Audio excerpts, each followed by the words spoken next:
네, 안녕하세요. 반갑습니다. 저는 천안 캠퍼스에 있는 조원국이라고 합니다. 네, 제가 설명드릴 이 책은 사실은 처음 나온 게 1962년입니다. 그러니까 지금 벌써 50년 이상 지났죠.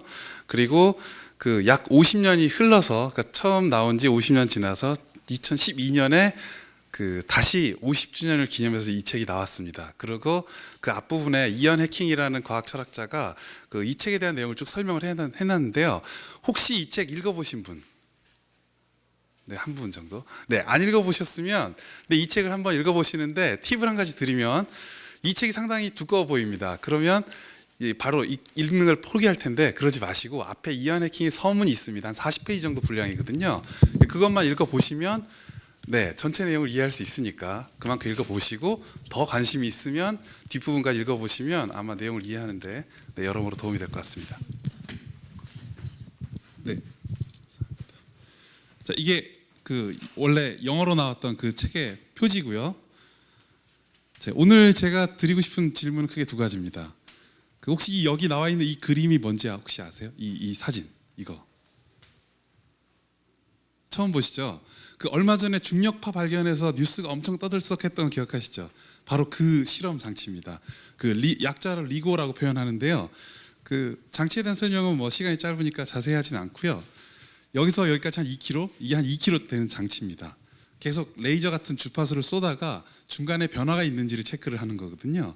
그걸 통해서 중력파를 체크하는 그 장치인데, 그러니까 여러분들은 우리는 다 이해하지 못하더라도 뭔가 굉장히 유명한 일을 하고 있구나, 이게 굉장히 중요하구나 이렇게 생각을 하죠. 그러면 과연 이 과학이 다른 학문하고 차이점이 뭔지, 그리고 과학이 점점 발전하고 있는 게 맞는지, 이 질문을 한번 드리고 싶습니다. 자, 방금 전에 봤던 그 사진과 이 사진, 차이점이 뭘까요? 한번 곰곰이 생각해 보시고요. 자, 다음 중 가장 정확한 지식이 뭐라고 생각하십니까? 제가 일일이 다 여쭤볼 수가 없으니까 여기 주소창 보이시죠? 휴대폰 가지고 계시면 그냥 인터넷 주소창에다가 저 주소를 치시면 어떤 서베이를 입력을 할 수 있게 됩니다. 자, 입력하는 시간이 걸릴 것 같아서 일단 한번 결과를 볼까요?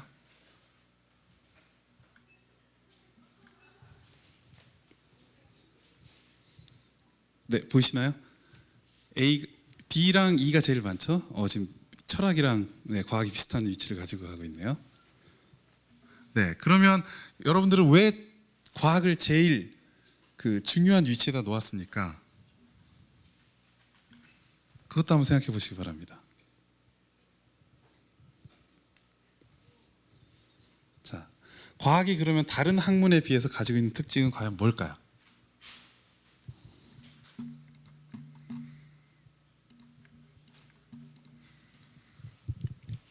방금 하셨던 그 휴대폰으로 지금 보시면 다시 이름이랑 간단하게 쓸 수 있게 나오거든요. 그래서 한번 간단하게 여러분 생각하는 특징을 한번 써보시기 바랍니다. 자, 여러분들 입력하신 걸 보면 증명할 수 있다, 객관적이다, 수치화할 수 있다, 그 다음에 인과관계가 있다, 검증하거나 반증할 수 있다, 이런 것들을 썼습니다. 그러면 다른 학문에선 이런 게 불가능한가요? 예를 들면 경제학에서 여전히 수치화를 하죠. 예측도 하죠. 경제 이론이 맞는지 틀린지 검증도 하죠. 그럼 경제학도 과학입니까? 그렇게는 또 생각이 안 들죠. 이런 것들에 대한 얘기들이 사실은 이 과학혁명의 구조를 깊이 읽어보면 깨달을 수 있는 그런 질문들입니다. 감사합니다. 자, 그러면 토마스 쿤이 누군지 한번 생각해 보면, 이 사람 원래 배경 자체가 이론 물리학자입니다. 그래서 이론 물리학을 하다가 이제 박사과정 끝내고 과학사에 관심이 있어서 과학사를 하다가 이제 과학 철학으로 사실 넘어갔던 사람입니다. 그래서 기본적으로는 이 사람의 배경을 이해하는 게 중요한데, 왜냐하면 이 사람한테 이론은 굉장히 중요한 위치를 차지합니다. 만약에 실험 물리학자였다면 실험 데이터가 가지는 그 가치에 좀 더 초점을 아마 뒀을지도 모르겠습니다. 그런데 이 사람은 이론 물리학자였기 때문에 이론을 중심으로 이 데이터를 어떻게 설명하거나 예측하는가, 이것에 사실 관심이 있었습니다. 그래서 한편으로 봤을 때 과학을 전공하는 분들이 보면 이것이 조금 맞지 않는데 이런 생각이 들 수 있는 부분이 이 실험, 경험에 대한 가치를 상대적으로 좀 이론보다는 아래에 두는 것 같은 이런 느낌이 있기 때문에 그렇게 생각이 들 수 있고요. 자, 이거 매트릭스의 그 3편을 혹시 보셨는지 모르겠는데 마지막 장면을 보시면 이제 기계의 도시에 가서 이제 내가 마지막에 그 에이전트 스미스랑 싸우겠다 하면서 이제 마지막 선은 그 장면입니다. 실제 미래가 어떻게 될지 모르는 상황에서 전투하고 있는 장면이죠. 그 모티브를 가지고 온 건데요. 그래서 과연 과학은 어디로 가고 있는가? 두 번째 질문이었죠. 제가 드렸던 과학은 정말 발전하고 있는가? 그 질문에 대한 대답이 이 책 안에 숨어 있습니다.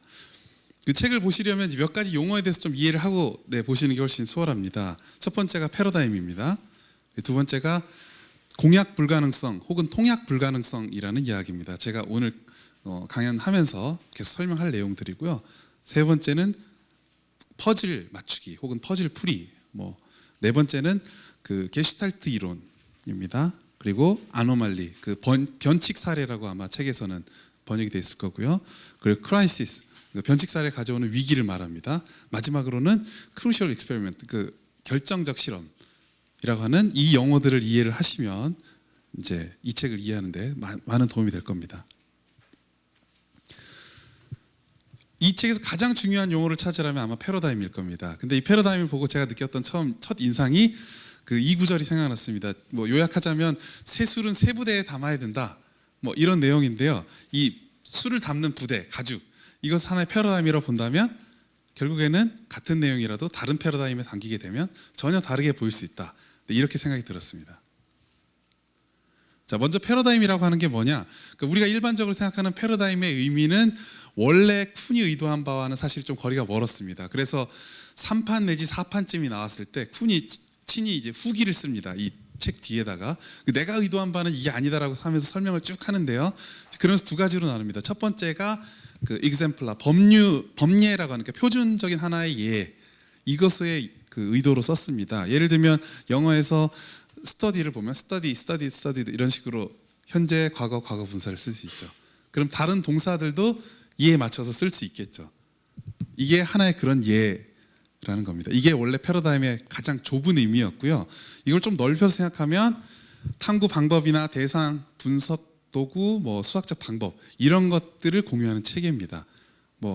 요즘에는 점점점 학문이 분화되는 시기니까 같은 윤리학이라도 의료 윤리학이라든지 가령 다른 형태의 윤리학이라든지 이게 다 구별되죠. 철학도 그냥 철학이 아니라 공학 철학, 혹은 과학 철학, 사회 철학, 이런 식으로 다 각각의 학문에서 철학을 또 구분할 수도 있을 거고, 그러니까 이런 체계들로 쉽게 생각해 보면 되겠습니다.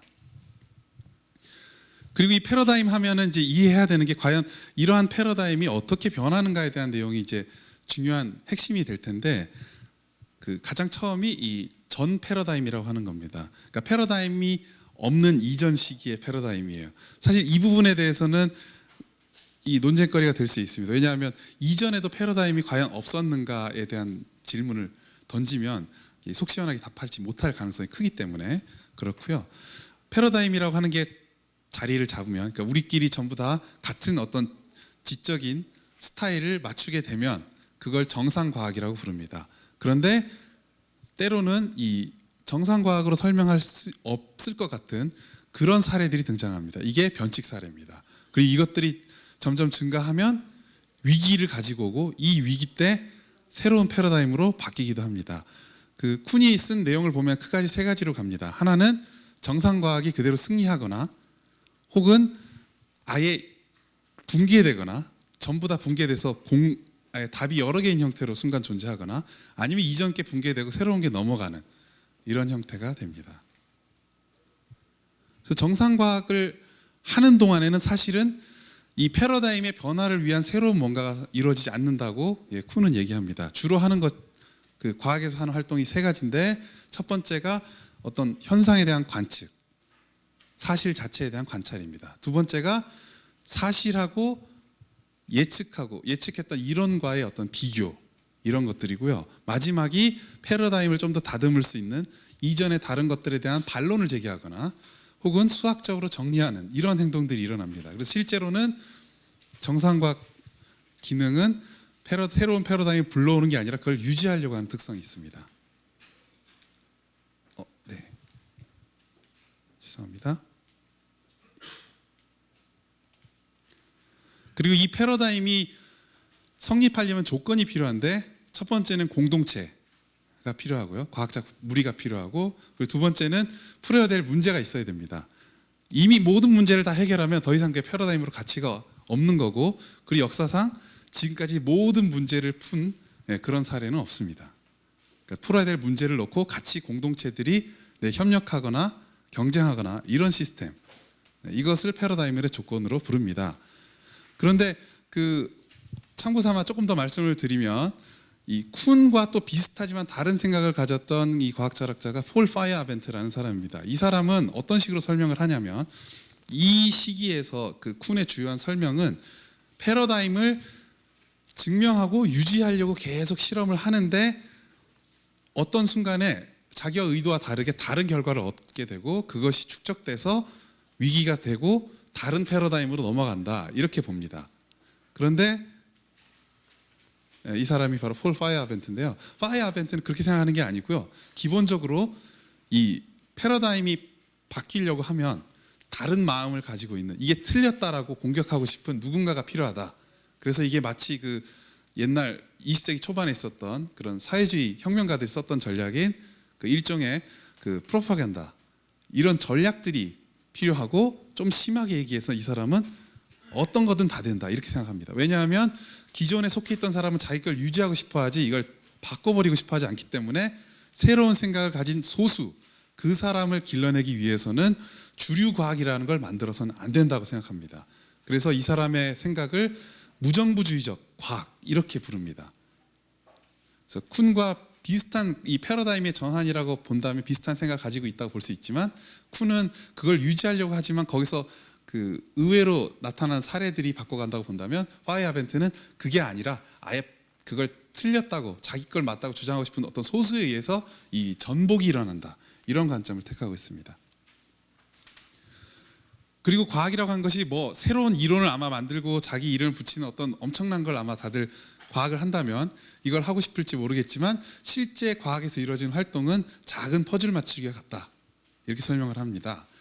하나 더 예를 보여드리면, 이제 체스 게임을 할 텐데요. 이때 어떻게 하면 체스 룰을 가지고 내가 이길 것인가를 아마 전략을 둘 겁니다. 얼마 전에 있었던 알파고, 그 이전에 체스 게임도 이제 컴퓨터가 도전했었죠. 그럼 체스 게임을 둘 때 이 컴퓨터나 사람은 결국은 이 룰 안에서 어떻게 이길 것인가를 놓고 경쟁을 하죠. 룰을 새로 만들 것인가를 고민하지 않습니다. 그러니까 과학이라고 하는 것이 새로운 룰을 만들려고 하는 것이 아니라 기존에 정해진 룰 안에서 어떻게 이것을 쌓아나갈 것인가, 이것을 고민하는 것이다라고 보는 겁니다. 그리고 그 틀을 바꾸는 것, 룰을 바꾸는 그 일은 사실은 패러다임의 전환이고, 그 일은 아무 때나 일어나는 게 아니다. 이게 기본적인 쿤의 생각입니다. 여기서 말하는 이동 방법과 규칙, 그러니까 규약이라고 책에서 아마 보실 수 있을 텐데, 그게 과학의 원리나 법칙이라고 생각하시면 되겠습니다. 책의 내용들을 보면 이런 것들이 쭉 있습니다. 그러니까 방금 얘기했던 퍼즐풀이로서의 과학을 설명하는 이제 문장입니다. 자, 그리고 과학을 설명함에 있어서 이제 독특하게 철학자였던 비트겐슈타인 얘기를 이제 잠깐 하거든요. 이제 거기 보면 과학자들이 실제 어떻게 과학을 하는가를 보면 이것이 무엇이고 이것이 무엇이고 정의를 내리고 쫓아가는 게 아니라 사실은 그걸 하면서 자연스럽게 익히게 된다, 이런 얘기를 합니다. 이 얘기는 사실은 비트겐슈타인이 썼던 두 개의 책 중에 후기에 썼던 책에 있었던 그 내용에 많이 의존하고 있습니다. 이 비트겐슈타인이라고 하는 철학자를 잠깐 소개를 드리면, 두 개의 책으로 이 엄청난 20세기의 반향을 불러왔는데, 첫 번째 책이 아래쪽에 있는 논리철학 논고라는 책이고요. 두 번째 책이 이 Philosophical Investigation이라는 책입니다.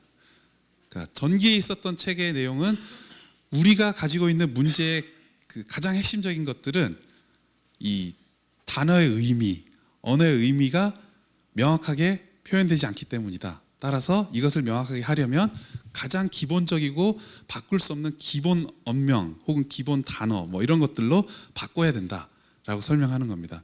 예를 들면 우리가 이야기를 할 때 어떤 뭐가 있을까요? 관성이라는 얘기를 한다면 누군가는 과학에서 말하는 관성을 얘기할 거고, 누군가는 자기 안에 어떤 유지하려고 하는 습성, 습관을 얘기를 할 겁니다. 그러면 관성이라는 걸 정확하게 표현하려면 관성이라는 단어가 아니라 그것을 설명해주는 기본 어떤 단위로 설명을 해야 된다. 뭐 약간 과장해서 표현을 하자면 이런 식의 설명이고요.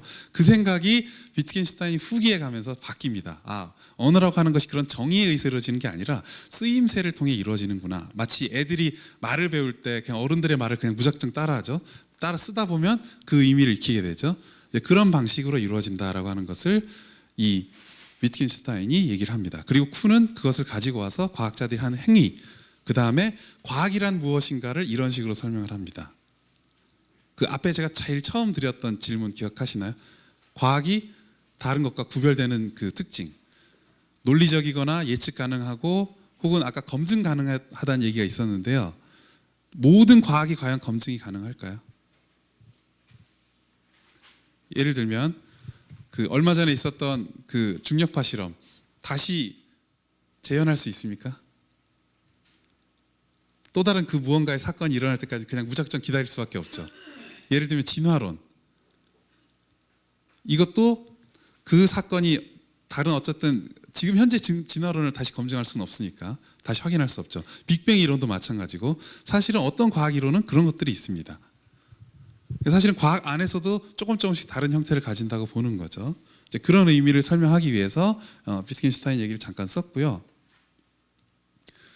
그리고 변칙 사례에 대해서 이제 설명을 하려고 합니다. 자, 그 여러분들이 이제 과연 얼마나 관찰력이 좋으신지 한번 보겠습니다. 자, 이 카드를 한번 쭉 보시죠. 혹시 이상한 카드가 있나요? 네, 스페이드 7, 클로버 4, 그 다음에 스페이드 3, 스페이드 10, 그렇죠? 하트 5, 하트 에이스, 그 다음에 다이아몬드 5입니다. 자, 이거는요? 네, 스페이드, 하트 5, 하트 8, 네, 스페이드. 이거는요?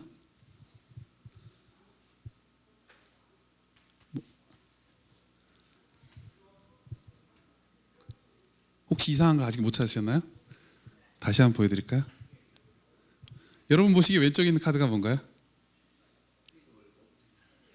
그쵸, 원래 검은색이 되는데 무심결에 보면 그냥 하트 6라고 하거나 아니면 그냥 스페이드 6라고 했을 겁니다. 그리고 오른쪽은 검은 하트죠.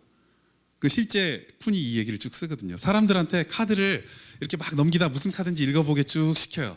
그러다 갑자기 중간에 이런 카드 하나씩 넣습니다. 처음에 못 찾아냅니다. 근데 이 반복하는 횟수를 늘릴수록 뭔가 이상한 걸 느끼기 시작해요. 하트인데 검었네? 그러다 보면 그 다음부터 찾아내기 시작해요. 이게 그 변칙 사례를 설명하는 예입니다. 그러니까 처음에 과학자들이 실험을 하고 관측을 했을 때 어떤 결과가 우리가 예상하는 것과 다른 게 나왔을 때 처음부터 예측하지 않습니다. 그걸 발견하지 못합니다.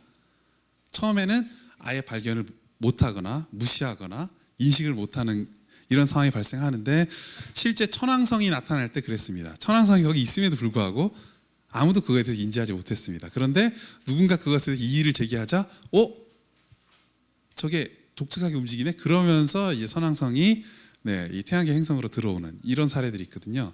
이러한 특징들, 우리가 이제 어떤 상황이나 사례를 인식할 때 부분으로 인식하는 게 아니라 사실은 이 전체로 인식합니다. 그 여러분들 아마 보고서 쓸 때 경험하셨을 거예요. 아마 분명히 다 맞춰서 쓴 것 같은데 읽었을 때도 이상이 없는데 나중에 보면 오타가 나오는 경우 있죠. 앞뒤 단어를 거꾸로 쓰거나. 그러니까 우리가 글을 인식하는 방식도 사실은 이 덩어리 전체로 인식하기 때문에 나타난 현상입니다. 그것을 다른 말로 불러서 게슈탈트 이론, 이로 그냥 간단히 설명할 수 있을 겁니다. 결국 부분의 합이 전체가 아니라 그 이상이다. 오히려 전체에 의해서 부분이 지배받을 때가 있다. 이런 의도로 설명을 합니다.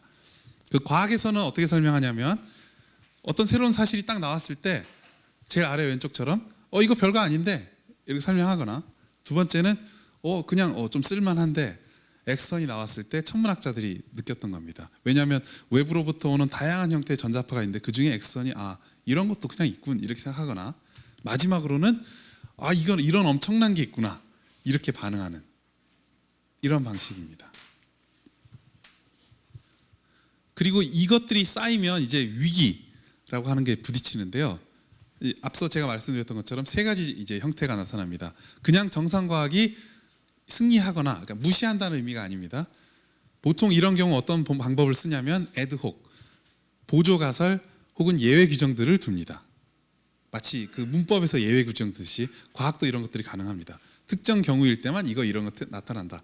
이렇게 그냥 풀고 넘어가죠. 아니면 새로운 패러다임으로 전환되거나 아니면 새로운 안도 실패하고 기존의 안도 실패해서 소위 말하는 멘붕 상태에 빠지는 이 세 가지 패턴이 일어납니다. 이때 아마 반박하고 싶었던 이 쿤이 반박하고 싶었던 사람이 이 사람일 겁니다. 이 칼 포퍼라는 사람인데요. 이 사람이 얘기했던 방법은 뭐냐면 반증이라고 하는 겁니다.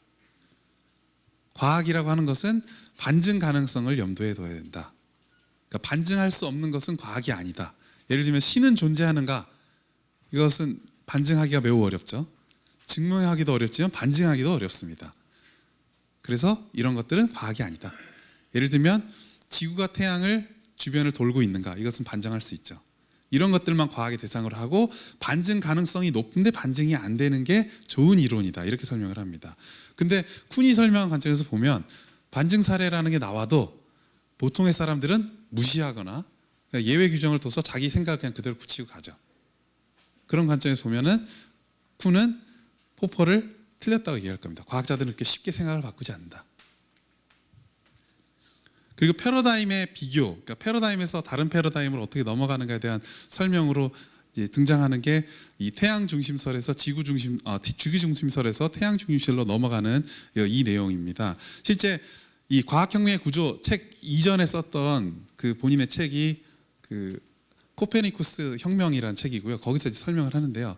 왼쪽이 이 지구가 있고 이 나머지 태양과 이런 행성이 도는 것. 그 다음에 이쪽입니다. 과연 두 개 중에 어느 쪽이 더 정답에 가까울까요? 이렇게 질문하면 안 되겠죠. 무엇이 더 정확했을까요?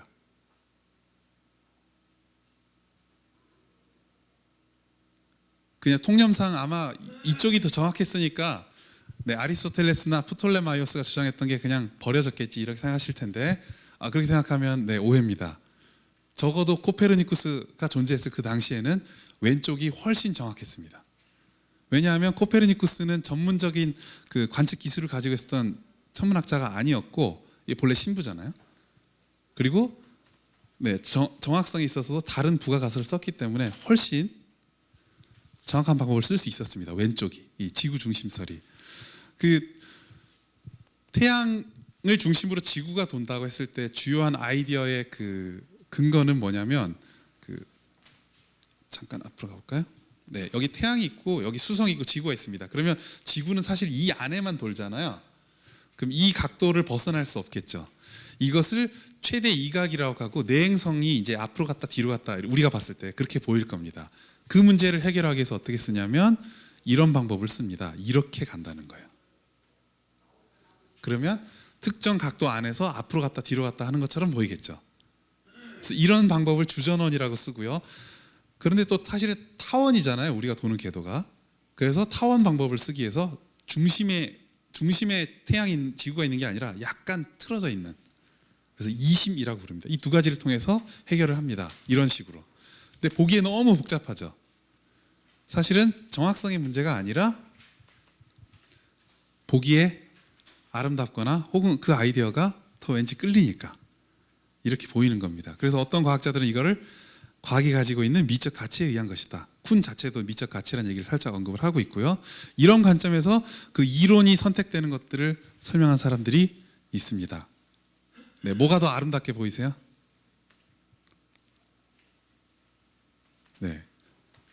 이 책에서는 오른쪽이라고 얘기하고요. 아마 오컴의 면도날이라는 얘기를 들어보셨을 겁니다. 그러니까 기왕에 두 개가 똑같은 답이라면 둘 다 설명할 수 있다면 그냥 좀 더 단순하고 쉬운 걸 선택을 하는 거죠. 뉴턴 역학이나 상대성 이론에 대한 얘기도 똑같은 예가 됩니다만 이건 워낙 사실은 배경적인 이론에 대한 이해가 필요해서 넘어가도록 하겠습니다. 그리고 과학자들도 때론 이거를 지지하기도 합니다.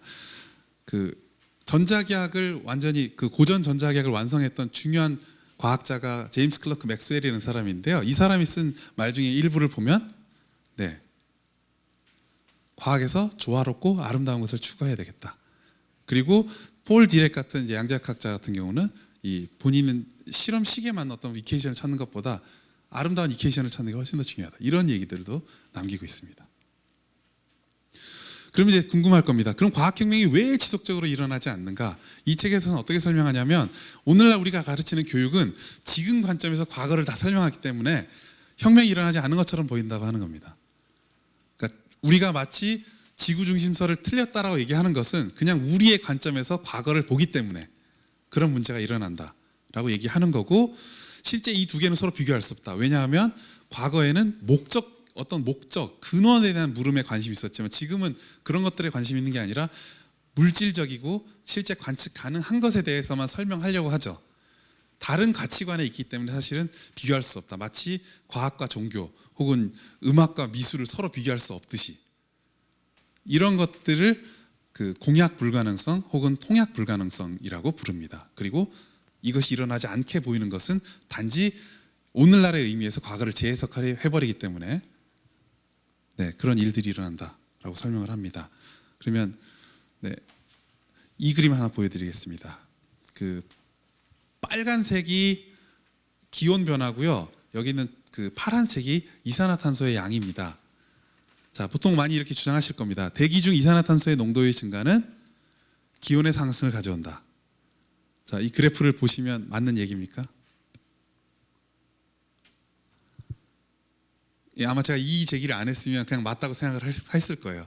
그러면 이산화탄소의 농도가 증가하면 반드시 기온의 증가가 오는지를 보면 되겠죠. 그게 아닌 부분이 혹시 보이시나요? 예를 들면 이런 부분들, 그렇죠? 그런데 우리는 전체를 보기 때문에 그냥 이런 것들을 무심코 흘려 지나가는 경우들이 많습니다.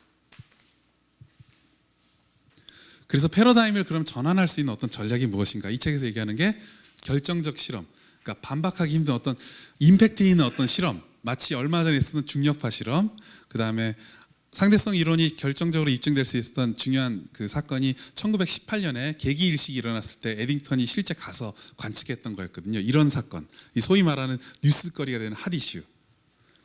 그 다음에 양적으로 많은 것들이 팽창되는 것, 마지막으로는 좀 더 아름답고 단순하고 조화로운 것, 이것이라고 얘기를 합니다. 과학이라고 하는 건 결국에는 뭐 이런 거다. 혹시 이거 뭔지 아시죠? 원리를 찾아라. 찾으셨나요?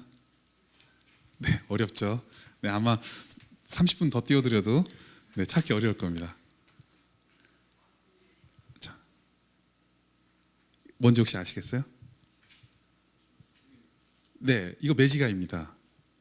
보이세요 혹시? 이 미키마우스 모양 이렇게 보일 거거든요. 자, 같은 그림인데 누군가한테는 그냥 미키마우스 여러 개 있는 그림, 누군가에게는 매지가이로 보이겠죠. 네, 과학이라는 게 이런 거다. 이렇게 설명을 합니다. 몇 가지 이 과학혁명의 구조에 대한 한계 이런 것들 얘기한다면 실험에 대해서, 그러니까 이론을 증명하기 위해서 실험이 그냥 쫓아가는 것처럼 설명을 해서 아마 실험하는 물리학자나 이런 분들한테는 약간 불편할 수 있고요.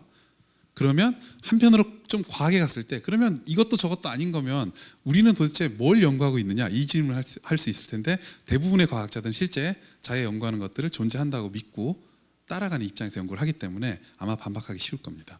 그리고 과학은 그럼 사회나 예술하고 다를 바가 없는가? 그 마치 여러 가지 특징들이 있으면 그냥 과학으로 볼 수 있는가? 이 문제에 대한 제기를 똑같이 할 수 있습니다. 네. 그래서 뭐 시간이 되면 아마 저 문제는 좀 더 토론할 수 있을 것 같고요. 이제 마지막으로 그 패러다임이 전환되는 그 중요한 방법 중에 하나를 빠뜨렸는데 그것은 뭐냐면 그냥 옛날 패러다임을 지지하는 사람들이 다 죽고 기존에 있는 사람들이 살아남으면 된다. 실제 이 얘기를 씁니다. 네, 그러니까 여러분들이 소위 말하는 이제 퇴보되거나 도태되지 않으려면 계속 새로운 생각들을 하는 것이 매우 중요할 거라고 생각이 듭니다. 그래서 과학이라고 해서 무조건 믿거나 따르지 마시고 한번 의심해 보시고 이렇게 앞에서 제가 보였던 그래프처럼 한번 주의 있게 보는 이런 것들, 그러니까 기존의 생각에서 떠나서 새롭게 보는 이런 것들이 이 과학혁명의 구조를 읽으면서 그리고 앞으로 과학을 보면서 혹은 사회를 보면서 이런 생각들 하는데 도움이 됐으면 좋겠습니다. 네, 감사합니다.